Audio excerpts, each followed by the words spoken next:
I thought this puzzle was interesting and wanted to look at solving it by hand and then by writing a program. We are to substitute a number for each letter to make a valid mathematical expression. Assume that each letter is a unique digit, and you may want to pause here if you want to solve this on your own. So now I want to look at the brute force method in code. So if you remember, we have all the letters from A through H here. And so what I want to do is just go through that solution and substitute numbers in for each one of those letters and just try them to see if they fit. So first thing I'll do is just set up a loop to go through A. So we'll set A equal to, and we'll go from 0 through 9, all the digits. So we'll start at 0. As long as A is less than or equal to 9, we'll try each combination, and of course we'll get there by 1. So we'll do A++, and then we'll just do that for each letter all the way up through H.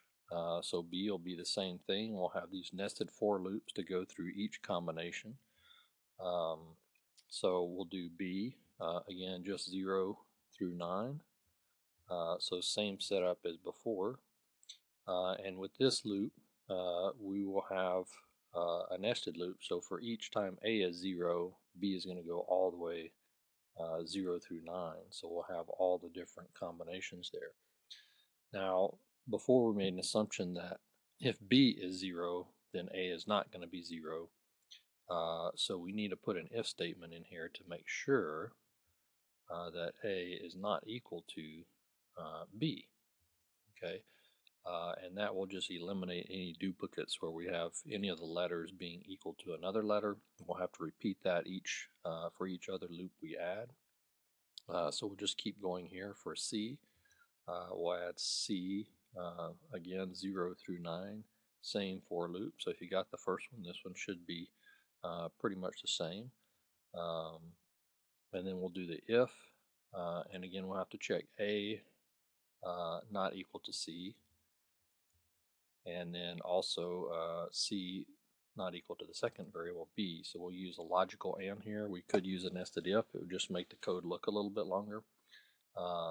So same thing, both of these things have to be true. So C has to not be equal to A and not be equal to B. So they have to be different. And we'll just continue this pattern until we get to the letter H. Okay, so we'll continue in order D, 0 through 9. And our if statement gets a little bit longer because now we have to check D against A, B, and C. So we'll do that and just keep adding logical ands to this and keep going. E, and again our if statement gets a little bit longer each time because we have to check each previous variable. And F, so not equal to all the ones before, D, and not equal to E. We'll check G, not equal to the rest of those. And last but not least, H. And again, we need to check H not equal to all the rest of those. Okay, so here we have the loop set up to go through every combination for A through the variable H. But how is that going to do anything for us? If we go back to the original problem and we look at this, we have this mathematical equation here where CDEB, this 4-digit number, divided by the 2-digit number AB is going to be equal to FGE, 3-digit number. Okay, and so what we'll do is we'll take this equation and put that into our program. And so it should look something like this, where we'll start with if C. So again, looking back, that's the first letter, and remember this is 1, 10, 100, thousandths place. So if we go back and we look at the code, we're going to take that single digit multiplied times 1,000 plus the number in the hundreds place. So that would be D. So D times 100 plus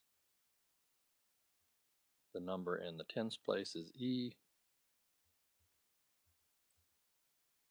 plus the last number B.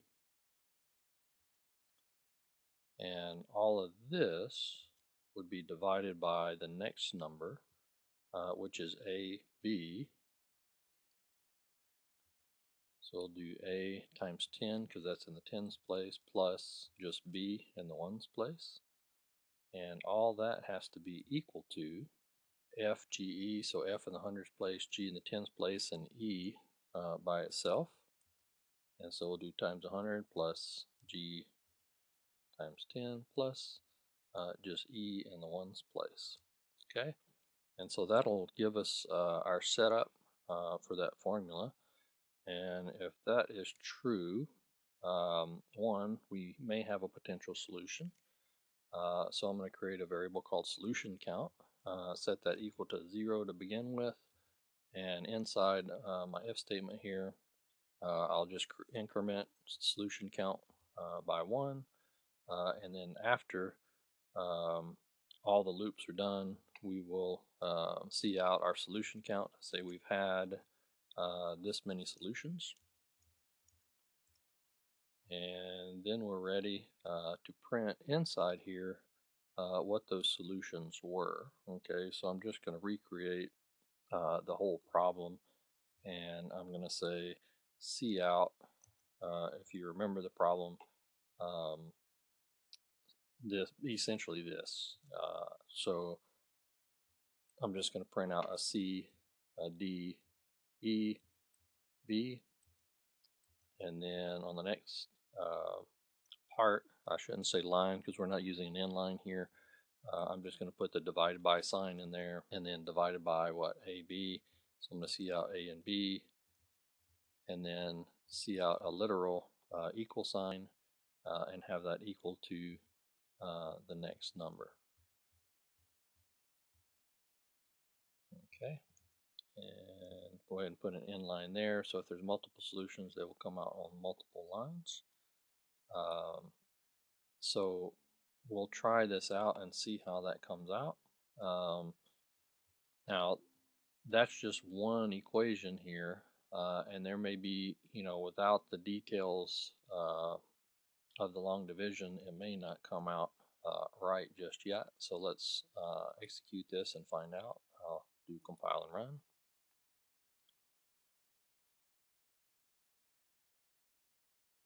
And I get over 1,000 solutions. So you can see there's still not,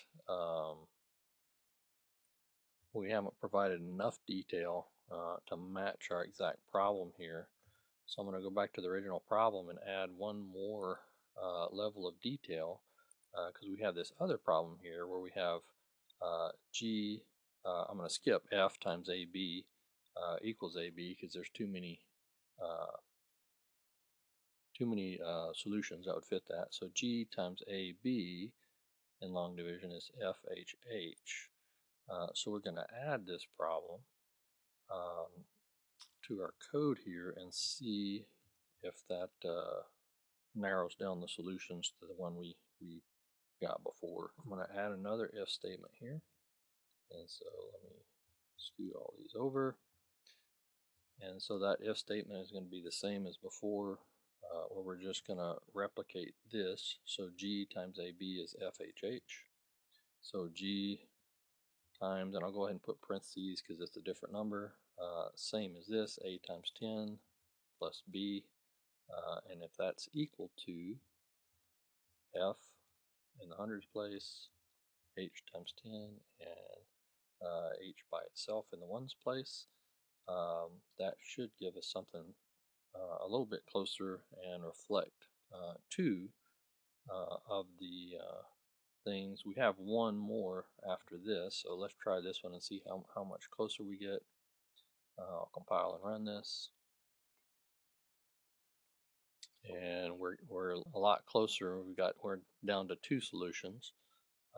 So one of those matches and the other one does not. And again, more details here. So if we look at this one more time, we say there's actually another problem we can use here. E times AB is equal to FEB. We'll add this in to give it a little bit more detail yet. And so I'm going to add another if statement. Again, move things over, and we'll do that same formula here. E times A B equals F times 100 and E B. Okay, and that just is putting in this part of the long division to see what that gives us. And let's execute that. And it looks like we've narrowed in a little bit more, and we actually get one solution, and it actually matches the solution we did by hand. So that kind of gives me confidence that we got the one and only solution. So just a little bit different way to do it using computers. Are good at brute force, and problem solving is a little bit different with computers sometimes than the way you would do things by hand. So this is just one way to point that out. Hope this was helpful. See you next time.